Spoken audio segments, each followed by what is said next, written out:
मुख्यमंत्री आवास में राज्यसभा सीट शेयरिंग को लेकर कांग्रेस के नेता मुख्यमंत्री आवास पहुंचे थे, जहां कांग्रेस के प्रभारी के राजू, डिप्टी सीएम, विधायक दल के नेता, उप नेता सभी मौजूद है। सबकी मौजूदगी में राज्यसभा को लेकर जो है चर्चा की गई। हमारे साथ विधायक दल के उप नेता राजेश कच्छप जी। राजेश जी, बहुत लंबी वार्ता हुई मुख्यमंत्री के साथ सीट शेयरिंग को लेकर, क्या हुआ बातचीत की? कांग्रेस कोटे को वो सीट मिलेगी, दूसरी सीट?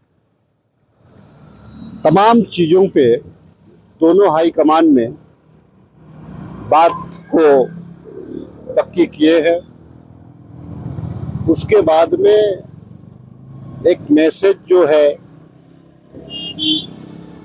उस मैसेज को यहाँ तक आने के लिए प्रभारी के रूप में, इंचार्ज के रूप में, पर्यवेक्षक के रूप में कह सकते हैं, तेलंगाना के डिप्टी सीएम आए, हमारे प्रभारी जी आए, के राजू जी आए, हम स्टेट के जितने भी पीसीसी, सीएलपी, ये तमाम लोग हम लोगों रहे। सौहार्दपूर्ण वातावरण में बात हुई है और निश्चित तौर से माननीय मुख्यमंत्री जी कूल थे, माननीय मुख्यमंत्री जी सहज थे, माननीय मुख्यमंत्री जी हर कुछ से तैयार है लड़ाने के लिए, दोनों पार्टियों को लड़ाने के लिए। निश्चित तौर से एक हम आंकड़े हमारे पास में भरपूर हैं। अब बीजेपी चूंकि अनाउंस कर दिए तो अब चुनाव होने हैं, तो उसमें किसी प्रकार का कोई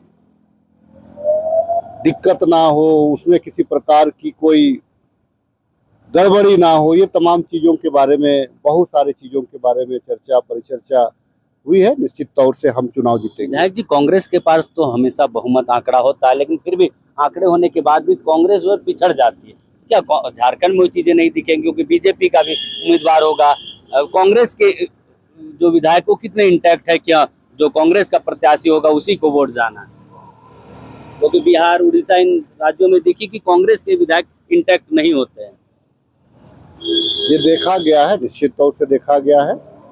झारखंड में इसकी पुनरावृत्ति ना हो, झारखंड में इसकी पुनरावृत्ति ना हो, इसका हम पूरी तैयारी और पूरा उस पर हम होमवर्क कर रहे हैं। तैयारी बढ़िया रहेगी और हम जीतेंगे। विधायकों की नाराजगी जो है वो नहीं दिखेगी राज्यसभा के वोटिंग के समय? निश्चित तौर से माननीय मंत्रीगण से विधायकों की, कुछ कांग्रेस कोटे के विधायकों की कुछ नाराजगी है, उनके क्रियाकलाप को लेकर के इसे इनकार नहीं किया जा सकता है। लेकिन चूंकि पार्टी को अभी विधायकों की जरूरत है, तो हम पार्टी हित में विधायक के साथ, मतलब पार्टी के साथ खड़ा होंगे। बाकी गठबंधन दलों से बातचीत हुई है, आरजेडी से बातचीत हुई, क्योंकि बिहार में आरजेडी के समर्थन में कांग्रेस के विधायक ने वोट नहीं किया। क्या आरजेडी साथ में है? निश्चित तौर से माननीय मुख्यमंत्री जी तमाम लोगों को चुनाव लड़ाएंगे। वो आरजेडी के भी नेता हैं राज्य में, सीपीएम के भी नेता हैं राज्य में, कांग्रेस के भी नेता हैं राज्य में, झारखंड मुक्ति मोर्चा के सुप्रीमो तो हैं ही।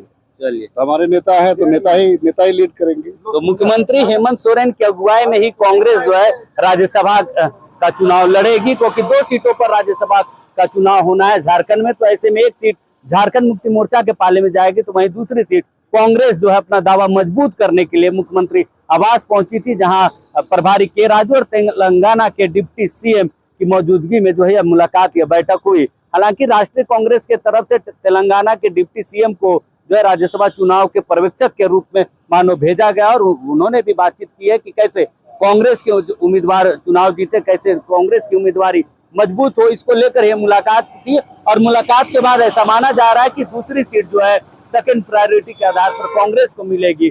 हालांकि इसको लेकर जब राजेश कच्छप से सवाल पूछा गया कि कांग्रेस के विधायक कितने इंटैक्ट है, क्या कांग्रेस विधायक एकजुटता दिखाएंगे, जो नाराजगी कांग्रेस के विधायकों की है सरकार से, पार्टी से, गठबंधन से, क्या वो नाराजगी राज्यसभा चुनाव में नहीं दिखेगी? तो उन्होंने भी कहा कि कांग्रेस के विधायकों को एकजुट होना पड़ेगा, और साथ ही साथ आरजेडी को लेकर कहा कि मुख्यमंत्री हेमंत सोरेन सबके, झारखंड में सबके नेता, तो उनकी अगुवाई में जब चुनाव लड़ा जाएगा तो निश्चित तौर पर गठबंधन एकजुट होगा। बहरहाल गठबंधन कितनी एकजुट हो पाती है तो परिणाम बताएगा, लेकिन झारखंड में राज्यसभा में एक बार फिर हॉर्स ट्रेडिंग को लेकर चर्चा का विषय बना हुआ है।